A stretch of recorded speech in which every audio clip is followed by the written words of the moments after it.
And we back. And we back. And we are back. And so, my thing is, we talked yesterday without disclosing a lot of stuff. But we talked yesterday, and I said to you that you were a hopeless romantic. I, too, was a hopeless romantic. So I understand what happens. What did you take from that before I go any further when I said that? The need for love. Okay. What that's else? That's one aspect of it. And them, like, you love, a hopeless romantic is somebody that loves romanticizing. And that's not just a person. You dig what I'm saying? Being romantic can be, you can romantically love doing what you do. Okay. Be a hopeless romantic. It falls all in line.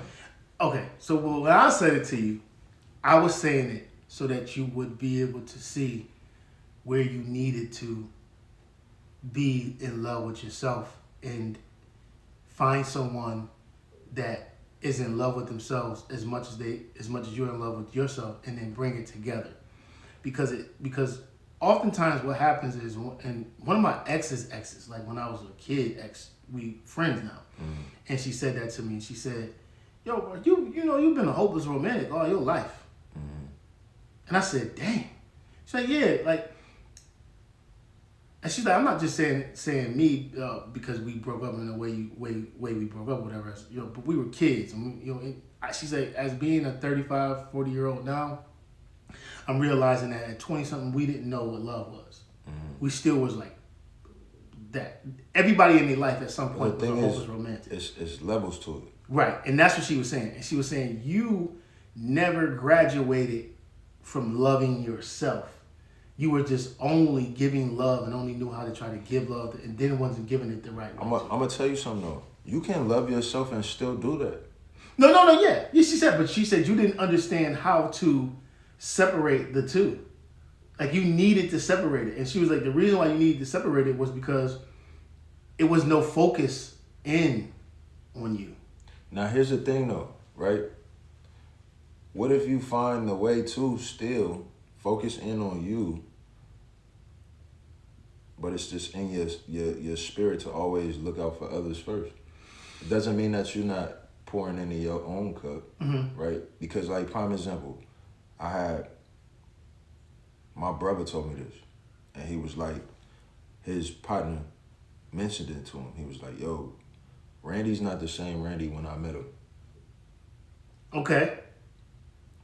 His level of focus and everything else it's changed. I can say the same thing. Yeah, you feel what I'm saying? Yeah. So it's like, for sure, I've been pouring into myself in in any relationship. You're gonna have ups and downs. You feel what I'm saying? It's just, I think this is what it boils down to. Finding a person that you're just willing to go through whatever with. We're gonna have ups and downs. We're gonna have all of that. But I choose to go through it with you. And as long as you choose to do the same with me, we're gonna figure this shit out. Cool, but hold up. Here's what I was trying to say to you yesterday, and it came to me as you were saying it. What?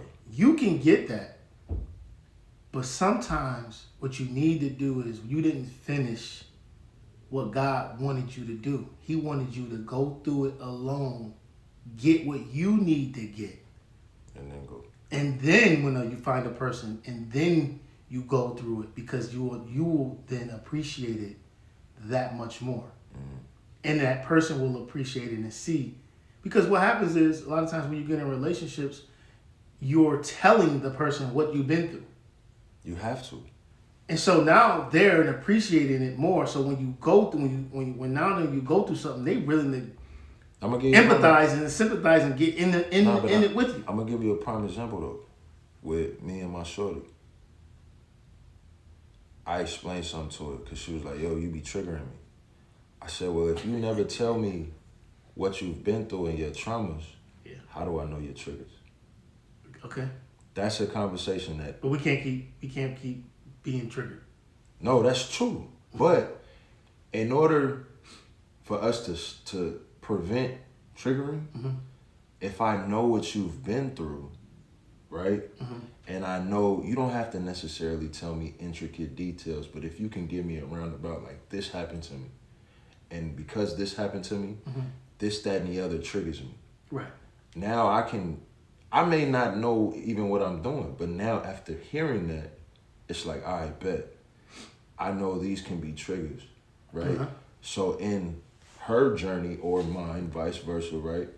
I'm gonna do my part to limit me being the reason of a trigger being established. Gotcha, yeah. And then the relationship becomes healthy. Because every relationship, last point, what makes it successful, each individual being selfless. Yeah. And that goes hand in hand with what I'm saying. Right. Let me know what you've been through so that I can be selfless and put you first. Gotcha. And then when it happens, when it's reciprocated, we Gucci. Right. Okay. No, I get it. I'm not downplaying that. That's correct. The hopeless romantic I thought was just funny because, man, I was thinking about it, I was like, yo. But I love love. That's why. Yeah, but it just not the sidebar. Aside from the love, I think it's getting what you need in your foundation and your being stable. Because what I found out about women now that I didn't understand, man, I'm gonna be honest with you, I didn't understand in my latter part of my 30s and early, even shit, I'm about to be 45, so I'm gonna say the beginning of my 40s. I didn't understand stability. I thought stability was I had a job for 10 years.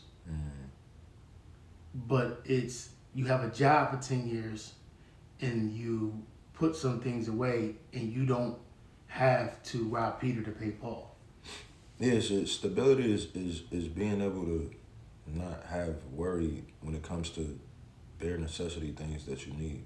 A roof over your head, transportation, clothes, food. As long as those main things are taken care of and there's never a worry about how you're gonna pay for it, you stable. You stable, yeah.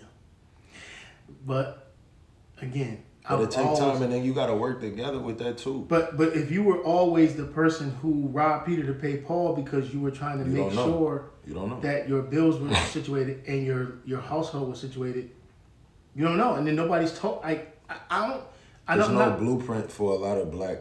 Well, I'm not gonna say that. What I'm gonna say is. No, what I mean is like, this is what I mean.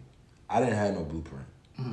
I was raised by my mother and my aunts, right? There was certain men at periods of time that, you feel what I'm saying, helped and all of that, but I didn't have my pops. I didn't grow up in the Bill Cosby, you feel what I'm saying? Nah, it was me and my mama. So what most people would be like, oh, healthy this or healthy that. I think, because honestly, I wouldn't change it. Okay. Because you got, it go both ways. You got people that come from 2-parent households, but that's crazy as fuck. Yeah, but they won't get no attention.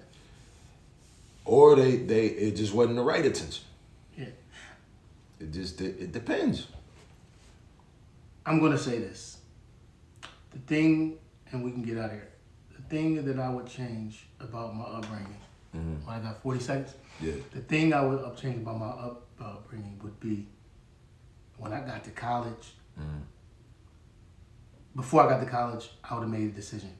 If I'm not playing football, if I'm going to go to the NFL, and then somebody said no, I'm not going to college. I get it. And that's it.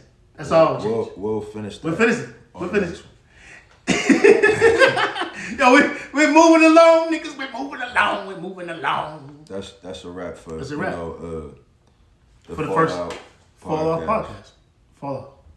More Fall Off. My fault. Yo.